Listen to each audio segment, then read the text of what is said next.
जय हिंद दोस्तों, मैं रोहित कुमार राठौर आप सभी का स्वागत करता हूं हमारे परिवार द एग्ज़ाम टॉपर्स में।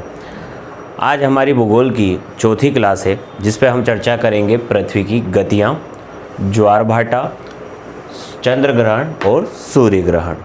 तो हम सबसे पहले चर्चा करते हैं पृथ्वी की गतियां पर। पृथ्वी की गति दो प्रकार की होती है। कितनी प्रकार की होती है? पृथ्वी की गति दो प्रकार की होती है। पहली होती है घूर्णन गति या परिभ्रमण गति। पहली गति को क्या कहते हैं? घूर्णन गति या परिभ्रमण गति। और दूसरी गति को क्या कहते हैं अपन? परिक्रमण गति या वार्षिक गति। तो पृथ्वी की कितनी गतियां होती हैं? दो प्रकार की होती है, परिभ्रमण या दैनिक या परिक्रमण या वार्षिक। तो ये दो प्रकार की गति होती है। तो परिभ्रमण गति किसे कहते हैं अर्थात दैनिक गति किसे कहते हैं? पृथ्वी अपने अक्ष पर एक लट्टू की भांति अर्थात एक भौरी की भांति पश्चिम से पूरब की दिशा की ओर घूमती है। कैसे? पश्चिम से पूरब की दिशा की ओर अर्थात एंटी क्लॉक घूमती है। तो उसी गति को हम क्या कहते हैं? पृथ्वी की परिभ्रमण गति कहते हैं अर्थात घूर्णन गति कहते हैं या दैनिक गति भी कहते हैं, जिसके कारण क्या होते हैं? दिन व रात होते हैं। और उसकी पूर्ण अवधि कितनी होती है? 24 घंटे। कितनी होती है? 24 घंटे होती है। यह पृथ्वी की क्या है? दैनिक गति या परिभ्रमण गति या घूर्णन गति। पृथ्वी अपने अक्ष पर एक लट्टू की भांति पश्चिम से पूरब की ओर घूमती है, जिसके कारण दिन व रात होते हैं। तो वह अवधि क्या कहलाती है? घूर्णन गति या परिभ्रमण गति या दैनिक गति कहलाती है। और उसकी पूर्ण अवधि कितनी होती है? 24 घंटे होती है। अगला आता है वार्षिक गति या परिक्रमण। परिक्रमण गति किसे कहते हैं? पृथ्वी अपने अक्ष पर घूमने के साथ साथ एक अंडाकार मार्ग में सूर्य की परिक्रमा करती है। और इस वाली गति को अपन क्या कहते हैं? परिक्रमण गति कहते हैं या वार्षिक गति भी कहते हैं। और इसकी अवधि कितनी होती है? 365 दिन। कितनी होती है? 365 दिन होती है। और इस वाली गति को अपन क्या कहते हैं? परिक्रमण गति, जिसके कारण ऋतुओं में परिवर्तन आता है। अब देखा जाए पृथ्वी की घूर्णन गति और परिक्रमण गति के कारण दिन रात छोटे बड़े होते रहते हैं। तो वो कैसे होते हैं? दिन बड़ा कैसे होता है, रात बड़ी कैसे होती है, उस पर हम अब चर्चा करेंगे। पृथ्वी अगर अपने अक्ष पर झुकी हुई नहीं होती तो देखा जाए तो दिन रात बराबर नहीं होते। पृथ्वी अगर अपने अक्ष पर झुकी हुई नहीं होती तो दिन रात बराबर नहीं होते। अगर पृथ्वी अपने अक्ष के साथ साथ देखा जाए सूर्य की परिक्रमा नहीं करती तो एक गोलार्ध में दिन हमेशा बड़े और रात छोटी, और दूसरी गोलार्ध में रात बड़ी और दिन हमेशा छोटे होते। पृथ्वी के अपने अक्ष पर झुके होने के कारण ही दिन रात बराबर होते। अगर अपने अक्ष पर झुकी हुई नहीं होती तो सर्वत्र दिन रात बराबर नहीं होते। अब दिन रात बराबर कब होते हैं तो उस पर हम चर्चा करते हैं। दिन रात बराबर कब होते हैं? जब देखा जाए सूर्य पृथ्वी की भूमध्य रेखा के ऊपर लंबवत होता है। क्या देखा जाए? जब सूर्य भूमध्य रेखा के ऊपर लंबवत होता है। और भूमध्य रेखा क्या करती है? पृथ्वी को दो बराबर भागों में बांटती है, जिसे अपन क्या कहते हैं? Tropic of equator. भूमध्य रेखा पृथ्वी को दो बराबर भागों में बांटती है और उस पर सूरज कब लंबवत चमकता है? 21 मार्च को। 21 मार्च और 23 सितंबर वाली स्थिति ऐसी रहती है जब सूर्य भूमध्य रेखा पे लंबवत रहता है। और इस दिन देखा जाए पृथ्वी का दोनों भाग में, उत्तरी भाग में भी और दक्षिणी भाग में भी सूर्य की पर्याप्त मात्रा में प्रकाश हमें दिखाई देता है, अर्थात दिन रात बराबर होते हैं। और वह अवधि कितनी होती है? 12 घंटे का दिन और 12 घंटे की रात। परंतु 21 मार्च के दिन देखा जाए तो कौन सी ऋतु का आगमन होता है? बसंत ऋतु का आगमन होता है। और 21 मार्च के बाद सूरज धीरे धीरे सूर्य उत्तरायण होने लगता है। क्या होने लगता है? उत्तरायण होने लगता है। अर्थात धीरे धीरे 21 मार्च के बाद उत्तरी गोलार्ध में दिन बढ़ने लगते हैं। अर्थात दिन की जो अवधि है वो 12 घंटे से धीरे धीरे बढ़ने लगती है। अर्थात दिन धीरे धीरे बड़े होने लगते हैं। और जब 21 जून आता है तो सूर्य कर्क रेखा के ऊपर लंबवत रहता है और कर्क रेखा को हम इंग्लिश में क्या कहते हैं, ट्रॉपिक ऑफ कैंसर। और 21 जून को जब सूर्य कर्क रेखा के ऊपर लंबवत रहता है और इस समय उत्तरी गोलार्ध में कौन सी ऋतु होती है, तो उत्तरी गोलार्ध में ग्रीष्म ऋतु और दक्षिणी गोलार्ध में कौन सी ऋतु होती है, शीत ऋतु होती है। तो इसी दिन 21 जून के दिन उत्तरी गोलार्ध का सबसे बड़ा दिन, 21 जून के दिन क्या होगा, उत्तरी गोलार्ध का सबसे बड़ा दिन और सबसे छोटी रात। परंतु ठीक इसके विपरीत दक्षिणी गोलार्ध में क्या होगा, रात बड़ी और दिन छोटा होगा। आपको ये याद रखना है, आपसे पूछा जाए कि उत्तरी गोलार्ध का दिन सबसे बड़ा कब होता है, तो उसका आंसर क्या रहेगा, 21 जून। और उत्तरी गोलार्ध की सबसे बड़ी रात कब रहेगी, तो रात कब बड़ी रहेगी, देखा जाए उत्तरी गोलार्ध की रात सबसे बड़ी कब रहेगी, ठीक इसके विपरीत 22 दिसंबर को। 21 जून को उत्तरी गोलार्ध का दिन बड़ा और रात छोटी, और दक्षिणी गोलार्ध में रात बड़ी और दिन छोटा। फिर धीरे देखे जाए तो 21 जून के बाद सूर्य वापस किधर आता है, भूमध्य रेखा पर आता है और वापस कौन सी स्थिति बनती है, समदिन और सम रात वाली स्थिति हमें देखने को मिलती है। और यह कब देखने को मिलती है, 23 सितंबर को। और इस समय कौन सी ऋतु होती है, तो शरद ऋतु हमें देखने को मिलती है, अर्थात वापस 12 घंटे का दिन और 12 घंटे की रात। 23 सितंबर के पश्चात सूर्य देखा जाए तो धीरे धीरे दक्षिणायन होने लगता है। 21 मार्च के बाद सूर्य क्या हुआ था, उत्तरायण हुआ था, परंतु 23 सितंबर के बाद सूरज क्या होता है, धीरे धीरे दक्षिणायन होने लगता है और धीरे धीरे दक्षिणी गोलार्ध में दिन की अवधि बढ़ने लगती है और उत्तरी गोलार्ध में क्या बढ़ने लगती है, रात की अवधि बढ़ने लगती है। अब देखा जाए दक्षिणी गोलार्ध में जब दिन की अवधि बढ़ने लगती है तो 22 दिसंबर के दिन सूर्य देखा जाए तो मकर रेखा के ऊपर लंबवत रहता है। कब रहता है, 22 दिसंबर के दिन सूर्य मकर रेखा के ऊपर लंबवत रहता है और मकर रेखा को हम इंग्लिश में क्या कहते हैं, ट्रॉपिक ऑफ कैप्रिकॉर्न। तो जब देखा जाए मकर रेखा के ऊपर सूर्य लंबवत होता है कब, 22 दिसंबर के दिन, तो इस दिन दक्षिणी गोलार्ध में क्या होता है, ग्रीष्म ऋतु होती है और ठीक इसके विपरीत उत्तरी गोलार्ध में कौन सी ऋतु रहती है, शीत ऋतु रहती है। और इसी दिन दक्षिणी गोलार्ध की देखा जाए दिन सबसे बड़ा और रात सबसे छोटी।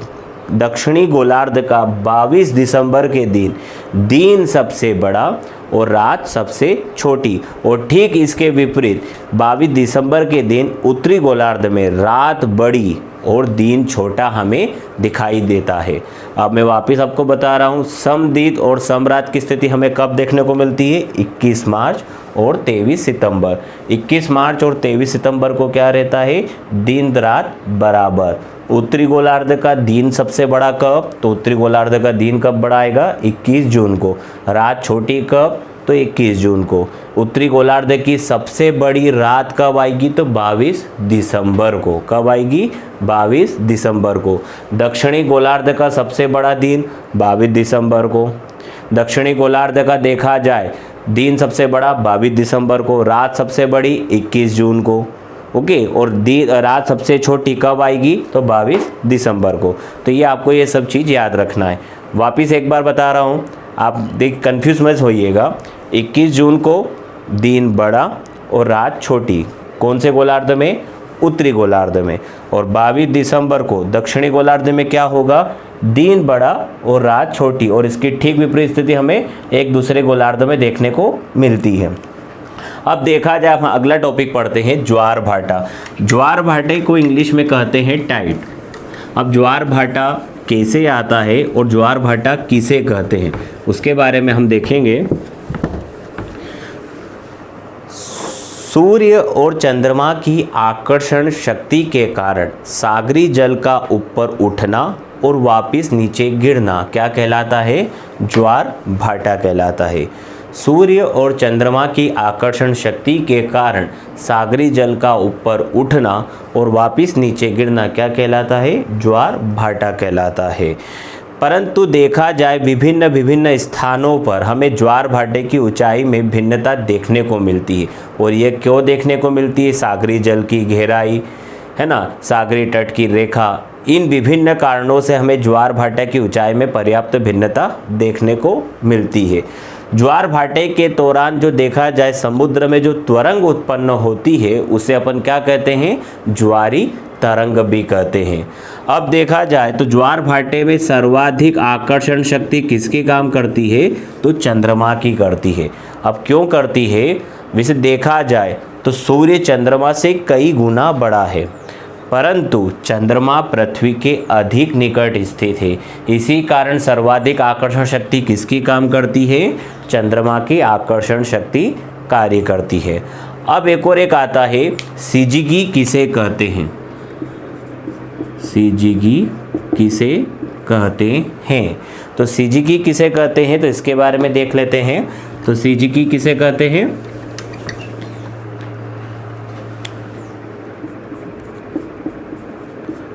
सिजिगी किसे कहते हैं, जब पृथ्वी, चंद्रमा और सूर्य जब तीनों एक सरल रेखा में होते हैं तो ये वाली स्थिति क्या कहलाती है, सिजिगी कहलाती है। जब पृथ्वी, चंद्रमा और सूर्य तीनों एक सरल रेखा में होते हैं तो ये वाली स्थिति क्या कहलाती है, सिजिगी कहलाती है। और यह एक माह में 2 बार हमें देखने को मिलता है। कब देखने को मिलता है, एक पूर्णिमा के दिन और एक अमावस्या के दिन। आप सभी को पता होगा कि चंद्रमा का एक बार हमें पूर्ण प्रकाशित भाग दिखाई देता है जिसे अपन पूर्णिमा के नाम से जानते हैं, और एक बार हमें माह में चंद्रमा का अप्रकाशित भाग दिखाई देता है जिसे अपन अमावस्या कहते हैं। अब देखा जाए सामान्य ज्वार किसे कहते हैं, दीर्घ ज्वार किसे कहते हैं और लघु ज्वार किसे कहते हैं, तो उस पर हम चर्चा करते हैं। तो सामान्य ज्वार किसे कहते हैं, यह सामान्य ज्वार रोजाना आते हैं। कब आते हैं, सामान्य ज्वार रोजाना आते हैं। और सामान्य ज्वार रोजाना तो आते हैं, परंतु कितने घंटे के अंतराल में आते हैं, 12-12 घंटे के अंतराल में आते हैं। जैसे पहला ज्वार अगर दोपहर 1 बजे आया तो दूसरा ज्वार कब आना चाहिए, रात को 1 बजे आना चाहिए। परंतु जो दूसरा ज्वार है ये वाला, वो 26 मिनट की देरी से आता है। कितनी मिनट की देरी से आता है, 26 मिनट की देरी से आता है।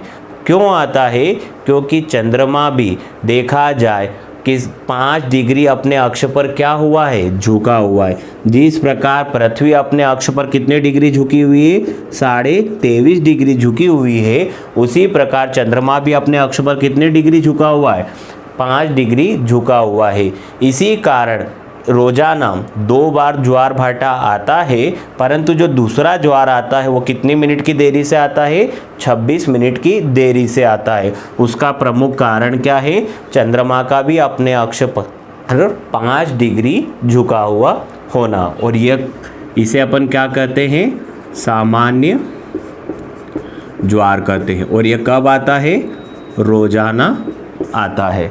और एक दिन में कितनी बार ज्वार आते हैं, 2 बार आते हैं। दोनों में अंतराल कितना होना चाहिए, 12-12 घंटे का।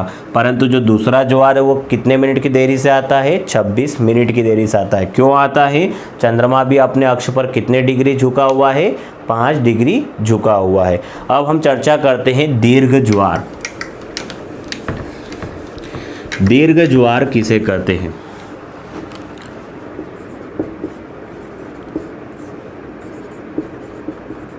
दीर्घ ज्वार किसे कहते हैं, जब देखा जाए पृथ्वी,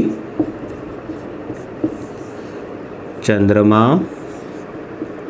और सूर्य तीनों एक सरल रेखा में होते हैं और दोनों की आकर्षण शक्ति, किसकी, सूर्य और चंद्रमा की आकर्षण शक्ति एक ही दिशा में कार्य कर रही है। देखिए, जब पृथ्वी, चंद्रमा और सूर्य तीनों एक सरल रेखा में होते हैं और सूर्य और चंद्रमा की आकर्षण शक्ति एक ही दिशा में कार्य करती रहती है, तो ऐसी स्थिति में क्या आता है, तो ऐसी स्थिति में दीर्घ ज्वार आता है। और यह प्रायः कब आता है, अमावस्या और पूर्णिमा के दिन। कब आता है, पूर्णिमा और अमावस्या के दिन। कब आता है?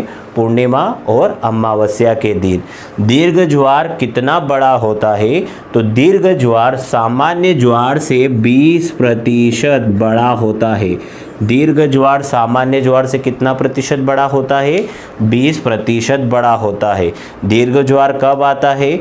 जब सूर्य और चंद्रमा, पृथ्वी तीनों एक सरल रेखा में होते हैं और चंद्रमा और सूर्य की आकर्षण शक्ति एक ही दिशा में कार्य करती है, तो ऐसी स्थिति को हम दीर्घ ज्वार कहते हैं और यह प्रायः पूर्णिमा और अमावस्या के दिन आता है। दीर्घ ज्वार सामान्य ज्वार से 20% बड़ा होता है। अब चर्चा करते हैं लघु ज्वार किसे कहते हैं। लघु ज्वार किसे कहते हैं? तो ठीक इसके विपरीत हमें स्थिति देखने को मिलेगी लघु ज्वार में। लघु ज्वार में क्या होता है? पृथ्वी, चंद्रमा और सूर्य तीनों मिलकर समकोण वाली स्थिति पैदा करते हैं। जब सूर्य और चंद्रमा की आकर्षण शक्ति समकोण वाली स्थिति पैदा करती है, तो इस स्थिति को हम क्या कहते हैं? लघु ज्वार कहते हैं। और यह प्रायः हमें कब देखने को मिलता है? सप्तमी और अष्टमी के दिन हमें देखने को मिलता है। तो लघु ज्वार में क्या होता है? जब सूर्य और चंद्रमा पृथ्वी के साथ कौन सी स्थिति बनाते हैं? समकोण वाली स्थिति बनाते हैं। और इस स्थिति में सूर्य और चंद्रमा के आकर्षण शक्ति विपरीत दिशा में कार्य करती है, तो इस स्थिति को हम क्या कहते हैं? लघु ज्वार कहते हैं। और ये कब देखने को मिलता है? सप्तमी और अष्टमी के दिन प्रायः देखने को मिलता है। लघु ज्वार सामान्य ज्वार से 20% छोटा होता है। कितना छोटा होता है? लघु ज्वार सामान्य ज्वार से 20% छोटा होता है। अब अगली चीज आती है इसी पर, दीर्घ ज्वार कितना प्रतिशत बड़ा होता है? सामान्य ज्वार से 20% बड़ा होता है। लघु ज्वार सामान्य ज्वार से कितना प्रतिशत छोटा होता है? तो 20% छोटा होता है।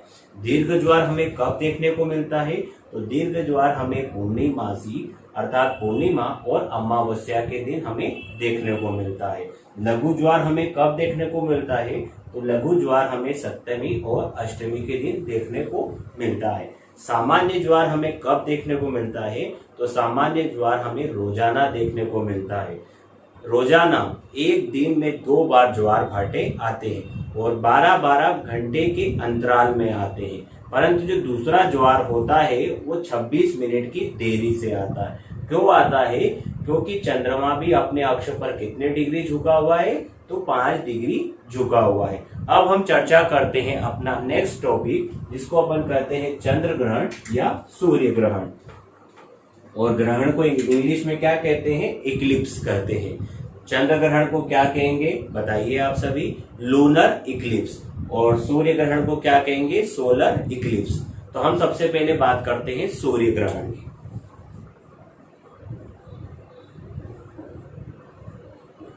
सूर्य ग्रहण किसे कहते हैं? तो सूर्य ग्रहण में क्या होता है? जब देखा जाए सूर्य और पृथ्वी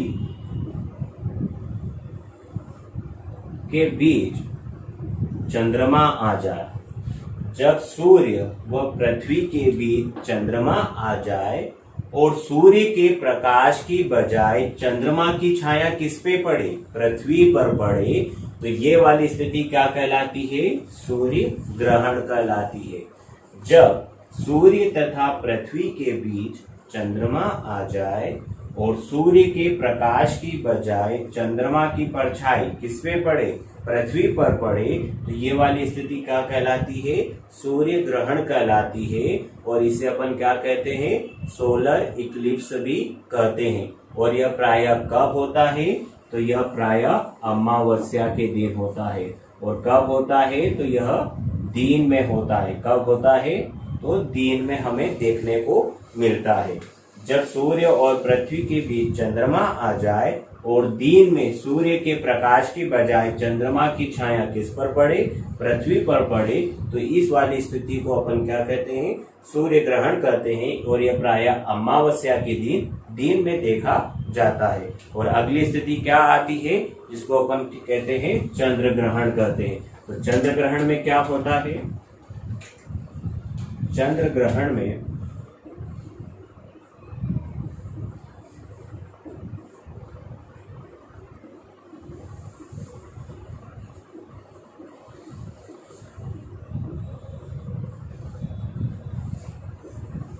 चंद्र ग्रहण में क्या होता है? जब सूर्य और चंद्रमा के बीच पृथ्वी आ जाए, जब सूर्य और चंद्रमा के बीच पृथ्वी आ जाए और सूर्य के प्रकाश की बजाय पृथ्वी की छाया किस पे पड़े? चंद्रमा पर पड़े, तो इस वाली स्थिति को अपन क्या कहते हैं? चंद्र ग्रहण या लूनर इक्लिप्स कहते हैं, लूनर इक्लिप्स कहते हैं। और यह प्रायः हमें कब देखने को मिलता है? तो यह प्रायः हमें पूर्णिमा के दिन रात में देखने को मिलता है। कब देखने को मिलता है? पूर्णिमा के दिन रात में देखने को मिलता है। जब सूर्य और चंद्रमा के बीच पृथ्वी आ जाए और सूर्य के प्रकाश की बजाय पृथ्वी की छाया किस पर पड़े? चंद्रमा पर पड़े और अंधेरा सा छा जाए, तो उस स्थिति को हम क्या कहते हैं? चंद्र ग्रहण कहते हैं। और यह पूर्णिमा के दिन कब होता है? तो यह पूर्णिमा के दिन रात्रि में होता है। और इस चंद्र ग्रहण वाली स्थिति को भूगोल में क्या कहते हैं? तो इसको क्या कहते हैं? वियुति कहते हैं। क्या कहते हैं? वियुति कहते हैं। और आपके सूर्य ग्रहण को हम क्या कहते हैं? तो सूर्य ग्रहण को कहा जाता है युति कहा जाता है। और जब सूर्य चंद्रमा पृथ्वी तीनों एक सरल रेखा में होते तो उसको क्या कहा जाता है? सीजीगी कहा जाता है। तो एक क्वेश्चन यहाँ पर यह होता है कि प्रत्येक पूर्णिमा के दिन चंद्र ग्रहण क्यों नहीं होता और प्रत्येक अमावस्या के दिन सूर्य ग्रहण क्यों नहीं होता?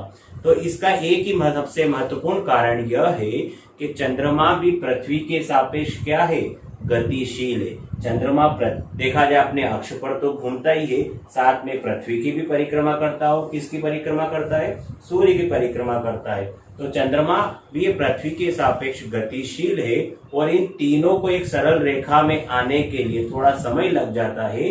इसी कारण देखा जाए ना तो प्रत्येक पूर्णिमा के दिन चंद्र ग्रहण होगा, ना प्रत्येक अमावस्या के दिन सूर्य ग्रहण होगा। एक सदी में अधिकतम देखा जाए 7 सूर्य ग्रहण और 7 चंद्र ग्रहण देखे जा सकते हैं। एक वर्ष में कितना? एक वर्ष में अधिकतम कितने ग्रहण देखे जा सकते हैं? 7 सूर्य ग्रहण और 7 चंद्र ग्रहण देखे जा सकते हैं। पूर्ण सूर्य ग्रहण देखा जा सकता है, पूर्ण सूर्य ग्रहण देखा जा सकता है, परंतु पूर्ण चंद्र ग्रहण एक देखा जाए खगोलिक घटना होती है जो प्रायः हमें कम देखने को मिलता है। पूर्ण सूर्य ग्रहण होता है तो उस वाली स्थिति में हमें सूर्य का कौन सा भाग दिखाई देता है? कोरोना वाला भाग दिखाई देता है, परंतु प्रायः हमें पूर्ण चंद्र ग्रहण देखने को नहीं मिलता है। 21वीं सदी का सबसे बड़ा सूर्य ग्रहण हमें कब देखने को मिला? तो 21वीं सदी का सबसे बड़ा सूर्य ग्रहण हमें 22 जुलाई 2009 को देखने को मिला। कब देखने को मिला? 22 जुलाई 2009 को। यह 21वीं सदी का सबसे बड़ा देखा जाए पूर्ण सूर्य ग्रहण था। और अभी हाल ही में सबसे पूर्ण सूर्य ग्रहण कब देखा गया? तो यह कब देखा गया? 21 जून 2020 को देखा गया। ये कब देखा गया? अभी हाल ही का पूर्ण सूर्य ग्रहण 21 जून 2020 को देखा गया। अब मैंने आपको जितना कुछ पढ़ाया है उसके बारे में अब हम चर्चा करते हैं। सबसे पहले पृथ्वी की घूर्णन गति किसे कहते हैं? पृथ्वी की घूर्णन गति किसे कहते हैं?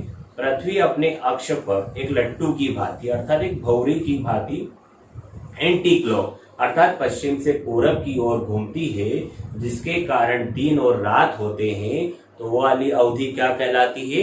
पृथ्वी की घूर्णन अवधि या दैनिक गति या परिभ्रमण गति कहलाती है।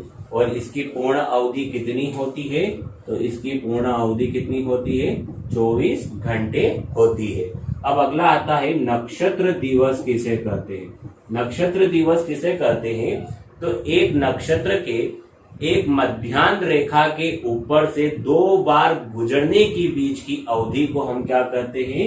नक्षत्र दिवस कहते हैं। या कोई एक ग्रह है तो वह एक मध्याह्न रेखा से यहाँ से चलना स्टार्ट हुआ और वापिस वहां पहुंचा, तो उसके पहुंचने की अवधि क्या कहलाती है?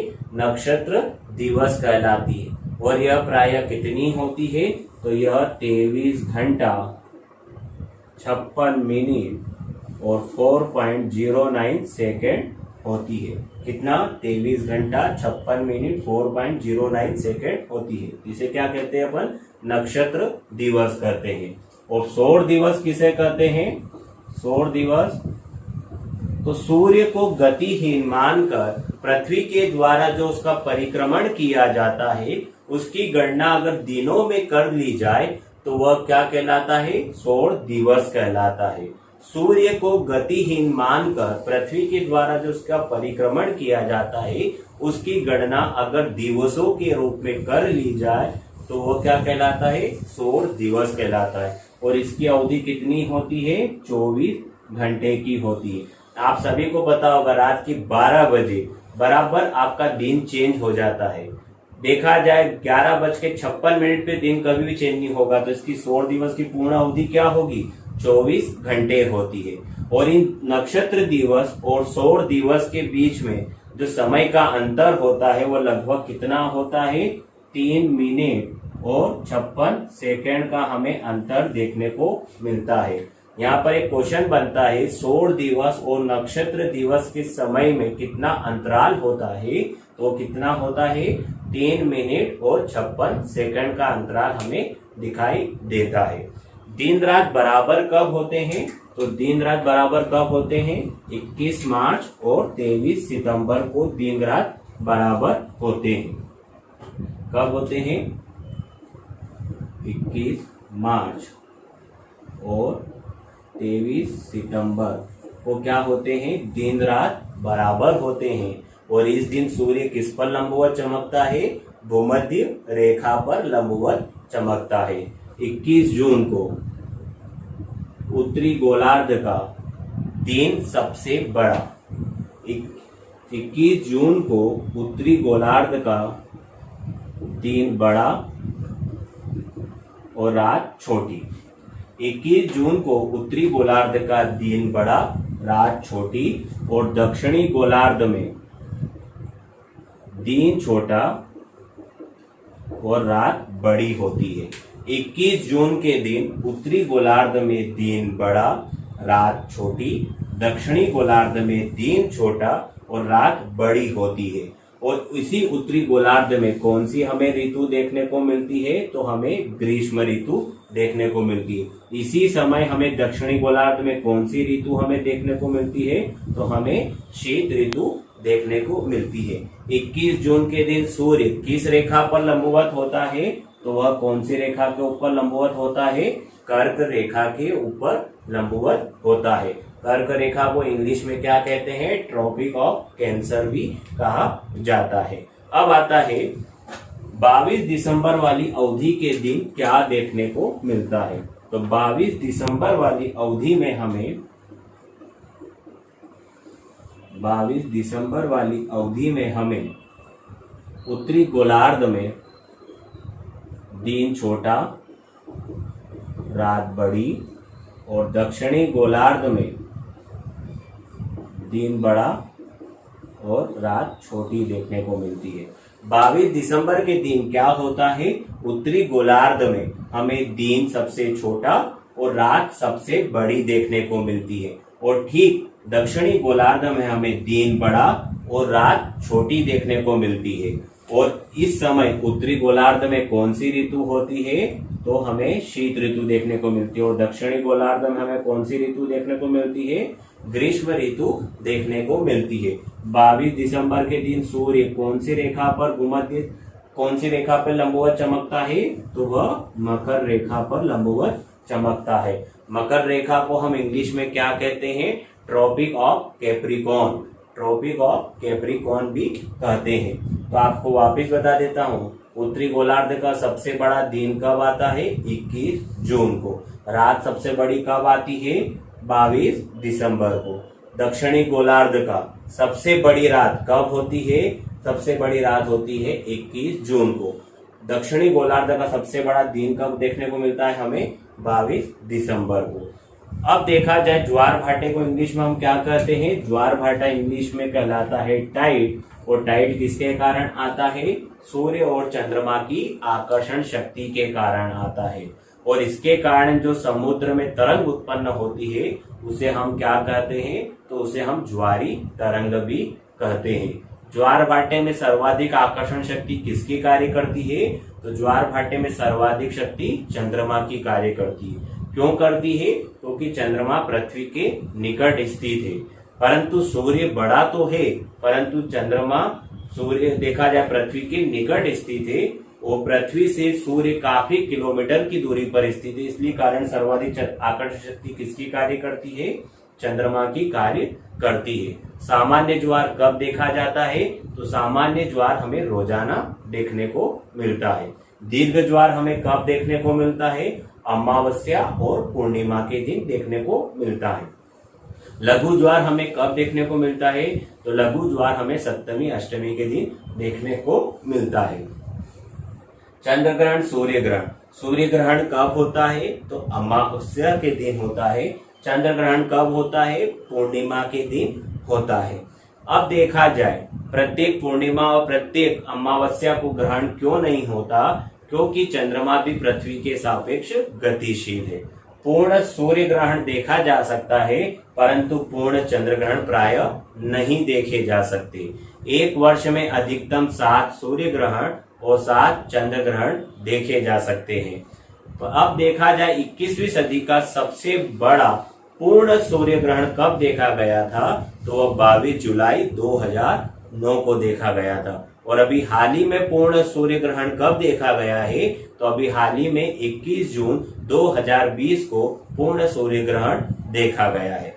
मिलते हैं हम अपनी नेक्स्ट क्लास में, जो टॉपिक रहेगा अक्षांतर और देशांतर। तब तक के लिए घर पे रहें, स्वस्थ रहें। Thanks for watching. भारत माता की जय।